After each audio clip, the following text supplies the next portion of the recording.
جہاں ایمان والوں کی مثال دی ہے کہیں مرد کا تذکرہ نہیں ہے. ایمان کی صفات بتائی ہیں لیکن اگر مثال دی ہے تو وہ دو خواتین کی دی ہے, ایک حضرت مریم اور ایک حضرت آسیہ. مجھے بتائیں جو لوگ آج ماحول کا بہانہ بناتے ہیں, چاہے وہ خواتین ہیں چاہے وہ مرد ہیں, آیا اس سے زیادہ ماحول ہو سکتا ہے جو حضرت آسیہ کے لیے تھا؟ فرعون کے گھر جو اپنے آپ کو رب اعلیٰ تک کہنے پر تلا ہوا ہے, لیکن اسی ماحول میں حضرت آسیہ رہتی ہیں. لیکن جب اللہ کی ولایت, اللہ کی محبت انسان کے دل میں گھر کر جائے تو پھر اسے دنیا کی کوئی طاقت ختم نہیں کر سکتی. حضرت آسیہ کی قربانیوں نے اور ان کے سیرت نے یہ بتایا کہ ماحول کسی صورت میں انسان پر اثر انداز نہیں ہوتا جب ولایت کو حقیقی معنی میں تسلیم کر لیا جائے. دنیا کے اندر آپ سروے کریں, آج نیٹ پہ بیٹھے ایک بٹن دبائیں آپ کو سب کچھ نظر آتا ہے. سب سے زیادہ دنیا کا اس وقت ماحول جس ملک میں خراب ہے دنیا کے اعتبار سے وہ آسٹریلیا ہے. پوری دنیا میں فحاشی عام ہے لیکن سب سے زیادہ ماحول اگر خراب ہے تو وہ آسٹریلیا کا ہے. وہاں پر بھی آپ لبنان کی خواتین کو دیکھیں, ان کا حجاب معمولی حجاب نہیں ہے. ہمارے یہاں خواتین چہرہ چھپانا مشکل سمجھتی ہیں, ان کی خواتین گلوز بھی پہنتی ہیں. آپ وہاں پر بھی نیٹ پہ سرچ کریں, ان کی خواتین اس فسق و فجور کے ماحول میں بھی رہ کر گلوز پہن کے گھروں سے باہر نکلتی ہیں. کیوں؟ انہیں زینب کا درس بھولا نہیں ہے. ہم نام لیتے ہیں, 10 دن تک ہمارا بہت رابطہ رہتا ہے کربلا والوں سے. اس رابطے کو سالوں پہ محیط کریں, دنوں پہ نہیں. اس رابطے کو زندگیوں پہ محیط کریں, دنوں پہ نہیں. ایسا نہ ہو کہ 10ویں کے بعد ہمیں بھول ہی جائے کہ حسین مولا کا پیغام کیا تھا, حسین مولا کا مشن کیا تھا, ہم 10 دن کیوں روتے تھے, 10 دن کس بات پہ گریہ ازاری کرتے تھے. دیکھیں گریہ ازاری انسان کے اندر نرمی پیدا کرتا ہے. حسین کے گریہ کے 2 اہم فوائد ہیں. ایک گناہوں کی بخشش ہوتی ہے, سب سے اہم فائدہ کہ حسین پہ گریہ کرنے سے انسان کے گناہ معاف ہوتے ہیں اور انسان کا دل نرم ہوتا ہے. انسان کا دل جب نرم ہوتا ہے تو وہ پیغام کو لینے کی زیادہ صلاحیت رکھتا ہے. یہ رات کتنی عظیم رات ہے, کیا میسج ہے اس کے اندر, کیا پیغام ہے اس کے اندر. امام علیہ السلام کے پوری تاریخ کو پڑھ لیں, یہ ساری عاشور کی رات ہے جس میں پیغام مولا کا سمٹ کے یوں آ گیا سامنے. بچوں کا امتحان, بڑوں کا امتحان, عزیزوں کا امتحان, جوانوں کا امتحان, خواتین کا امتحان, خواتین کو صبر و رضایت کی تلقین. آپ سمجھ سکتے ہیں آج کی رات میں اور کل کی رات میں کیا فرق ہے. سمجھ سکتے ہیں ہم جان سکتے ہیں کیا فرق ہے. آج تک حسین کی ذمہ داریاں ہیں, آج مولا کی ذمہ داریوں کی آخری رات ہے. دیکھیں کہتے ہیں کہ بی بی کی عظمت کے لیے ایک جملہ کافی ہے, انبیاء کی زحمتوں کو حسین نے بچایا اور حسین کے مشن کو زینب نے بچایا. لیکن عزیزو یہ جملہ کہہ دینا بھی بہت آسان ہے اور سن لینا بھی شاید بہت آسان ہے, لیکن اس کو سمجھنا گہرائی میں جا کر. دیکھیں انسان کے جسم میں طاقت ہوتی ہے, نیرو طاقت کہتے ہیں اس کو, وہ ہمیں ملتی ہے غذا سے. ہم نے کھایا, کوئی چیز بھی کھائی, ہمارے بدن کو طاقت ملتی ہے. روح کو طاقت کہاں سے ملتی ہے؟ اچھا کھانا کھانے سے روح کو کوئی فرق نہیں پڑتا, روح کو کوئی فرق نہیں پڑتا. آپ اچھا کھائیں یا اچھا, اس کھانے کا تعلق آپ کے اس فزیکل باڈی سے ہے, روح سے اس کا کوئی تعلق نہیں ہے. بی بی جن امتحانوں سے گزر کے گئی ہے ان میں بی بی کی روح بہت بلند ہے, روح بہت بلند ہے, بہت بلند روح کی مالک ہے بی بی. اور اس بلندی روح کے لیے غذا کی ضرورت ہے اور اس میں سب سے بڑی غذا ذکر خدا ہے. ذکر خدا کہیں بھولی ہے زینب. بھائی ہم دیکھیں ذرا سی مصیبت آ جائے ہم خدا کے ذکر کو بھول جاتے ہیں. میں کہیں دوستوں کو جانتا ہوں، کئی لوگوں کو جانتا ہوں، کہیں ان کا فوتگی ہو جائے تو وہ منقلب ہو جاتے ہیں، پکے نمازی ہوتے ہیں لیکن کبھی شاید ان کی نماز قضا ہو جائے.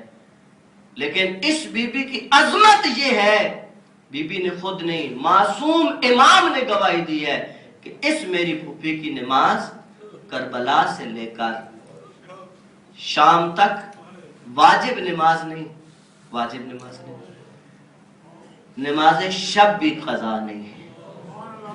دیکھیں یہ جملے نہ پڑھنے کے لیے ہیں نہ صرف سنانے کے لیے، اس لیے کہ ہمیں مشن حسین کے قریب ہونا ہے، قریب سے قریب تر ہونا ہے. اگر یہ رات ہمیں حسین کے مقصد کو سمجھنے میں کامیاب نہ کرے تو پھر کون سی رات آئے گی؟ انسان پہ غفلت عارض ہوتی ہے، غفلت طاری ہوتی ہے. حسین غفلتوں کو دور کرنے کے لیے آئے ہیں. ہمارے بعض پنجاب میں ایک ٹرینڈ بن گیا ہے، بعض لوگ مصائب پڑھتے ہیں، وہ کہتے ہیں میں نے اتنا مصائب پڑھا کہ بندہ بے ہوش ہو گیا. وہ دوسری مجالس میں جا کے فخریہ طور پہ بتاتے ہیں میں اتھا مجلس پڑھی، اتھا پھر ایک مومن بے ہوش تھی گیا.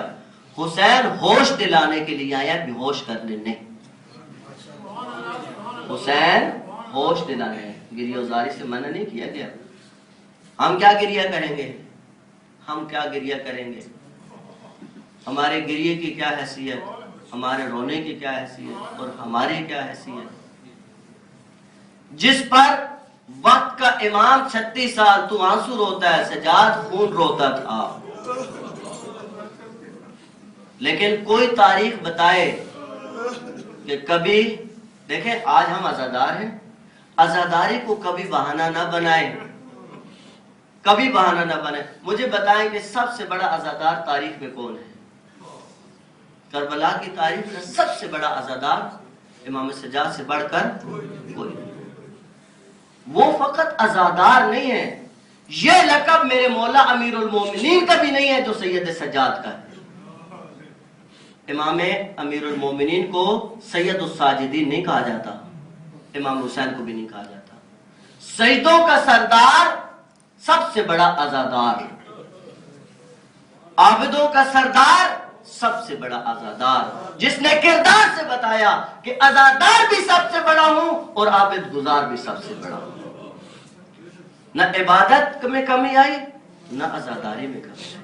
ہم تو عزیزوں ایک ماحول میں آ کے روتے ہیں، ماحول بنتا ہے نا ہمارے لیے، ایک ماحول بنتا ہے، خصوصی ایک ماحول ہوتا ہے، ہم اس میں روتے ہیں. حسین کا یہ بیٹا جہاں جاتا تھا وہاں ماحول بن جاتا تھا. ہم ماحول کی تلاش میں ہوتے ہیں اور ماحول سجاد کی تلاش میں ہوتا تھا. کہیں سے گزرے، کہیں دیکھا. آج کی رات بہت عظمتوں والی رات ہے. امام علیہ السلام نے یہ رات اللہ سے مانگی ہی عبادت کے لیے تھی، اللہ کی عبادت کے لیے مانگی. پھر امام علیہ السلام نے اس رات میں کیا کچھ کیا وہ آپ سنتے رہتے ہیں. میں ایک حدیث پڑھ کے بس مصائب کی طرف اپنا رخ لے جاتا ہوں. ایک شخص آیا امام کی خدمت میں اور قرض کرتا ہے کہ آقا حسین مولا مجھے ایک مرض لگ گیا ہے کہ میں گناہ سے باز نہیں آتا، آپ مجھے کوئی طریقہ بتائیں، کوئی انداز بتائیں کہ میں اللہ کی نافرمانی نہ کروں. دیکھیں مریض کے پاس جب کوئی ڈاکٹر کے پاس، مریض ڈاکٹر کے پاس جائے، حکیم کے پاس جائے، حکیم ہر کسی کو نسخہ اس کے مزاج کے مطابق دیتا ہے. بھئی بعض مریض ہیں ان کا مزاج کچھ ہے، بعض مریض ہیں ان کا مزاج کچھ ہے. ڈاکٹر ان کے مزاج کے مطابق نسخہ دیتا ہے. لیکن قربان جاؤں حسین تیری نفس شناسی پر، قربان جاؤں حسین تیری عظمتوں پر. مریض ایک آیا ہے لیکن جو مولا نسخہ دے گئے وہ پوری انسانیت کے لیے دے دیں.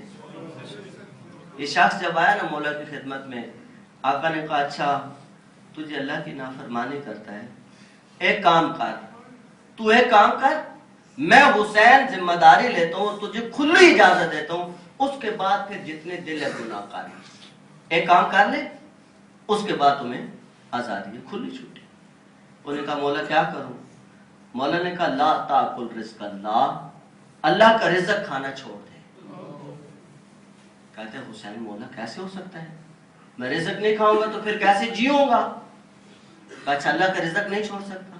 ایک کام کر، اخرج من ولایت اللہ، اللہ کی سلطنت سے نکل جا، کہیں چھپ کر کسی ایسی جگہ جہاں تجھے اللہ نہ دیکھ سکے۔ کہا اللہ کے ولی یہ کیسے ممکن ہے؟ لا یمکن الفرار من حکومت، اللہ کی حکومت سے فرار نہیں ہو سکتا۔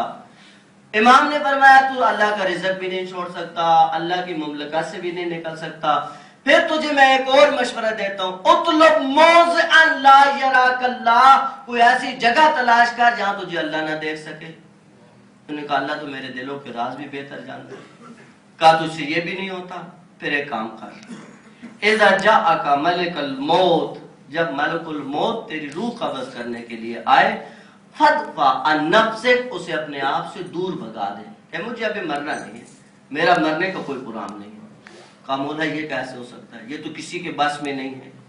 کہا اچھا یہ بھی نہیں ہو سکتا تو پھر ایک اور کام کر، جب مرنے کے بعد جہنم کا فرشتہ تیرے گناہوں کے عذاب کی وجہ سے تجھے جہنم کی طرف لے جا رہا ہو، اذا ادخلک مالک فی النار، جب تجھے جہنم کا فرشتہ جہنم میں لے جائے تو اس کو کہنا ہے کہ میں جہنم میں نہیں جاتا۔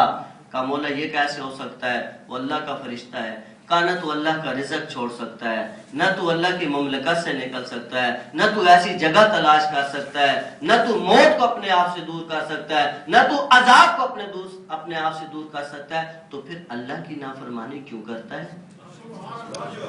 کیوں اللہ کی نافرمانی کرتا ہے؟ اتنا پیارا نسخہ، اتنی پیاری بات، اتنا پیارا انداز، اتنا سمجھانے کا انداز، یہ زبان وحی کا ہو سکتا ہے۔ جس نے وحی کی زبان کو چوسا ہے وہی ہمیں ایسے مطالب بتا سکتا ہے، وہی ہمیں ان حقیقتوں سے آشنا کر سکتا ہے، وہی ہمیں بتا سکتا ہے کہ دیکھو یہ وقتی دنیا ہے، یہ 4 دن کی دنیا ہے، تو اس میں جتنے بھی مزے لے لے یہ وقتی مزے ہیں، تو ان وقتی مزوں کو چھوڑ۔ میں نے جملہ کہا تھا کسی دوست سے کہ جنت 2 قدم پر ہے، جنت 2 قدم پر ہے، ایک قدم اپنی خواہشات نفس پر، دوسرا قدم بہشت میں۔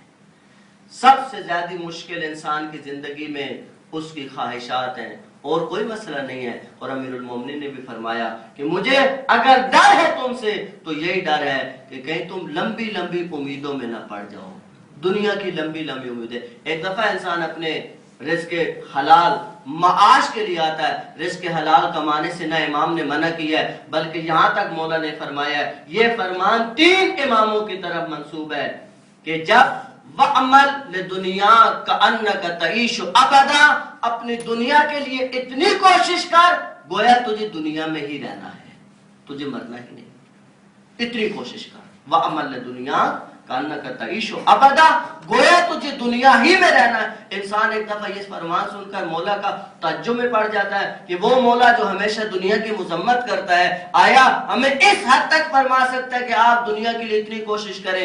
اس کا فلسفہ علماء نے بیان کیا ہے کہ معصوم فرمانا چاہتے ہیں اگر تو کام نہیں کرے گا تو پھر دوسروں کا دست نگر رہے گا، دوسروں کا دست نگر نہیں بننا، تو اپنی دنیا کے لیے کما، اس طرح کوشش کر کہ تجھے گویا دنیا ہی میں رہنا ہے۔